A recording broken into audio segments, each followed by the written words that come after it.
Hello नमस्कार दोस्तों। देखिए आज के क्लास में हम लोग जानेंगे झारखंड के इतिहास के बारे में। जनरली झारखंड के जो एग्ज़ाम होते हैं उसमें हम लोग प्रायः देखते हैं कि झारखंड का जो पोर्शन होता है जीएस का पोर्शन, वो उसका जो सिलेबस है वो सबसे ज़्यादा होता है। जैसे आप सीजीएल का सिलेबस देखेंगे तो उसमें ध्यान से देखिएगा कि झारखंड का जो सेक्शन है वो 40 नंबर का है। तो 40 नंबर का झारखंड में आपको झारखंड के जीएस से ही आएगा ऐसा वो नहीं है, ठीक है। कुछ ऐसे चीज़ें हैं झारखंड के इतिहास में, झारखंड के ज्योग्राफी में, झारखंड के पॉलिटी में कि जनरली हम लोग नेशनल और इंटरनेशनल से लिंक भी करना पड़ता है। जैसे वर्ल्ड हम लोग जब यहाँ करवाए थे इन्वेस्टमेंट समिट, तो उसमें हम लोग देखे थे कि भारत सरकार के यहाँ पर जितने भी उद्यमी लोग थे यहाँ पर आकर के निवेश किए थे और इसी तरह से जनरली चलता रहा।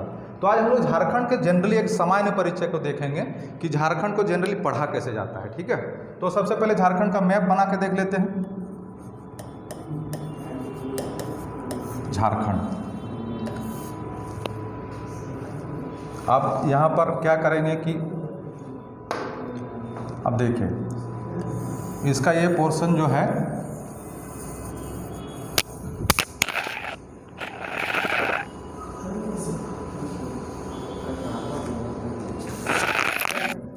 अब देखिए ये हमारा झारखंड हो गया।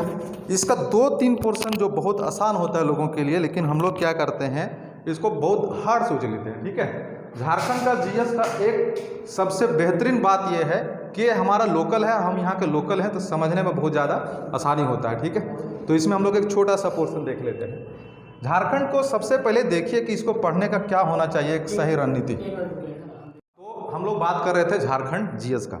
देखिए सबसे पहले क्या करता है ना, बहुत सारे टीचर, हम किसी को दोष नहीं दे रहे, बट एक जनरली पढ़ने का जो तरीका होना चाहिए जीएस, उसके बारे में एक सामान्य राय ये है कि बहुत सारे लोग इतिहास से शुरू करते हैं। हम बोलते हैं कि आप अगर इतिहास में झारखंड का बरोहनपुर आ जाता है, अब कहाँ ढूंढिएगा जनरली, तो देखा जाता है कि सबसे पहले हमको इतिहास शुरू नहीं करना, आप ज्योग्राफी को पढ़िए। आप जब जगह को जानेंगे इतिहास खुद ब खुद कनेक्ट हो जाएगा, ठीक है। रामगढ़ झारखंड में कहाँ पर स्थित है ये कोई नहीं जानता है, लेकिन अगर ज्योग्राफी में हम पढ़ाते हैं झारखंड के सभी जिले, तो आपको लगेगा कि हाँ, अगर रामगढ़ के इतिहास पढ़ रहे हैं तो रामगढ़ एक आपको फिजिकली रूप में आपका मैप में पता रहेगा कि कहाँ है। आप तुरंत उस जीएस को कनेक्ट कर सकते हैं। रामगढ़ राज कहाँ से था, राजा दलेल सिंह ने कहाँ से स्थापना किया, उसके कितने वंशज हुए, किस किस क्षेत्र में इसका शासन चला, ठीक है। तो सबसे पहले झारखंड का ज्योग्राफिकल कंडीशन आप पढ़ लीजिए, ठीक है। इसमें क्या पढ़ना है आपको, जैसे देखिए सबसे पहले तो आप कीजिए इसको कि भौगोलिक भागों में आप बांट दीजिए। जैसे झारखंड का प्रारूप जब पढ़ते हैं हम लोग, तो इसमें देखते हैं कि इस क्षेत्र को राजमहल क्षेत्र बोला जाता है, ठीक है। क्या बोला जाता है, राजमहल, ठीक है। उसके बाद ये जो क्षेत्र है झारखंड का, ये पश्चिमी भाग है, ठीक है, ये उत्तरी भाग है,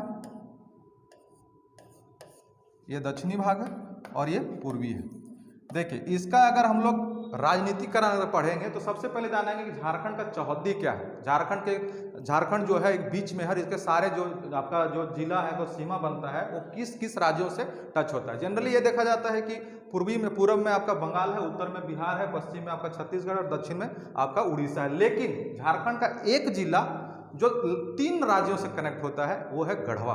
अब देखिए हम लोग जनरली ये पढ़ लेते हैं कि गढ़वा आपका यहाँ पर है, लेकिन गढ़वा का फॉर्मेशन जो आप देखेंगे तो इसका कुछ पार्ट यूपी ले रखा हुआ है और कुछ पार्ट जो है आपका छत्तीसगढ़ के सीमा में निहित है, लेकिन इस चीज़ को कोई उठाता नहीं, इसको पता भी नहीं।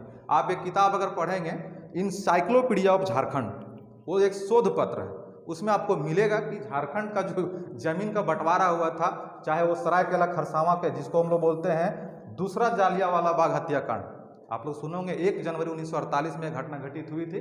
सरायकेला खरसावां को मिला दिया गया उड़ीसा में, तब जाकर के इसके पीछे में आपका जयपाल सिंह मुंडा जो थे एक बहुत बड़ा आंदोलन किए थे, और जिस तरह से जालियांवाला बाग में गोलियां बरसाई गई थी, उड़ीसा पुलिस ने उसी तरह से इस महिला पर बरसाया था यहाँ पर गोलियां। इसलिए राम नारायण सिंह ने इसे कहा था, राम मनोहर लोहिया ने कहा था कि ये आज़ाद भारत का पहला जालियांवाला बाग हत्याकांड है। खैर ये बात की बातें हैं, ये इतिहास में आपको समझ में आएगा। आज हम लोग जानते हैं कि आपका झारखंड का प्रारूप क्या है। तो सबसे पहले हम लोग क्या देखें, राजमहल पहाड़ी। दूसरा देख लीजिए ये पाट क्षेत्र बोला जाता है। अब इसको बोलेंगे पाट क्षेत्र क्यों बोला जाता है भाई, पाट मतलब होता है ऊंचा भूमि, ठीक है।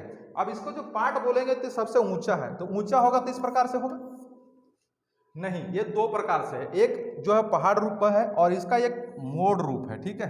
तो जो ऐसे रहेगा उसको बोलेंगे टोंगरी, ठीक है, और जो ऐसे रहेगा उसको बोलेंगे डोंगरी। अब देखिए ये चीज़ को हम लोग क्या करते हैं, कभी कभी टाण में मैच कर देते हैं। तो इस तरह से झारखंड का प्रारूप जब आप पहले पढ़ेंगे और उसका डीप पॉइंट जब पढ़ लेंगे तब आपको झारखंड का ज्योग्राफी पता चल जाएगा। और बाद में जब हिस्ट्री पढ़ेंगे तो कहाँ नागवंश था, कहाँ चेरो वंश था, कहाँ रक्सैल वंश था, कहाँ रामगढ़ राज था, कहाँ ढालभूम था, कहाँ मानभूम था, कहाँ सिंहभूम था। तो ये चीज़ आपको बहुत आसानी से समझ में आएगा और इसी तरह से आपको बांट करके देखना पड़ेगा। झारखंड में एक बहुत बड़ा रोल निभाता है दामोदर नदी, ठीक है। दामोदर नदी जो है आपका लातेहार के टोरी क्षेत्र से निकल करके आपका धनबाद होते हुए ये जा करके आपका हुगली में मिल जाती है। और ये जो झारखंड का जो नदी है सबसे लंबा है। अब इसी से झारखंड का प्रारूप डिवाइड होता है, ठीक है। उत्तरी छोटा नागपुर, दक्षिणी छोटा नागपुर का डिवाइडिंग लाइन हमको दामोदर नदी से हम लोग देखेंगे और यहाँ से प्रारूप चेंज हो जाता है। चाहे बोला जाता है, खोटा में कहानी है कि झारखंड या फिर भारत जो एक ऐसा क्षेत्र है जहाँ पर 4 कोस में पानी और 8 कोस में भाषा बदल जाती है। उसी प्रकार से ये पानी जो डिवाइडिंग लाइन हो जाता है और यहाँ से प्रारूप ना बल्कि यहाँ से सांस्कृतिक समाज के कारण और आपका जितने भी प्रारूप हैं समाज के वो सारे चेंज होने लगते हैं। यहाँ से आप देखेंगे तो ज़्यादातर बिहारी कल्चर का प्रभाव दिखता है। जैसे दामोदर नदी क्रॉस करते हैं यहाँ से आपका हम लोग जो प्योर जनजाति कल्चर वो शुरू हो जाता है। गाना आप जो लोग संगीत बजाते हैं बारात वगैरह में, उसमें भी ये चीज़ आपको देखने को मिलेगा। ज़्यादातर जनजातीय नागपुरी कोरठा गाना दामोदर नदी के इस साइड में ज़्यादा बजा जाता है, इस साइड में थोड़ा कम बजा जाता है। तो ये प्रारूप की बात करें, इसी तरह से ये जो है सागर प्रभावित क्षेत्र जिसको हम लोग बोलते हैं ढालभूम का, ये सिंहभूम का है और ये चायबासा का मैदान क्षेत्र है। इसी के चारों ओर सारंडा का जंगल फैला हुआ है। सारंडा 700 पहाड़ियों का एक समूह है जिसको आप लोग जंगलों का राजा कहा जाता है। इसी तरह से जितने भी प्रारूप हैं छोटे छोटे आपको देखना है और इस जब देख लेंगे झारखंड का प्योर आपको जब प्रारूप समझ में आ जाएगा, फिर आपका परमंडल देखेंगे, फिर जिला देखेंगे, फिर अनुमंडल देखेंगे। गांव वगैरह नहीं देखना, वो पूछता भी नहीं, ठीक है। तो अब इस चीज़ को हम लोग जब देख लेंगे झारखंड का संपूर्ण प्रारूप, फिर इतिहास शुरू करेंगे। तब आपको हमको पहले बताए हुए हैं कि जहाँ जहाँ जो राज बसे हुए थे, चेरो राज, रक्सैलवाज, छह वंश, ठीक है, मानभूम, ढालभूम, सिंहभूम, चायबासा राजा, ठीक है, रामगढ़ का जो राम राज था राजा दलेल सिंह के द्वारा स्थापित था। तो ये सारा चीज़ आपको बहुत बेहतरीन से समझ में आएगा। पढ़ने और रटने में बहुत ज़्यादा डिफरेंसेस है। ये चीज़ को जो समझ लिया उसी का जॉब होता है, उसी का नॉलेज बढ़ता है। जॉब कोई प्रायोरिटी नहीं है, नॉलेज प्रायोरिटी है। आप लोग इसी तरह से बने रहें हमारे चैनल के साथ। नमस्कार, जय हिंद।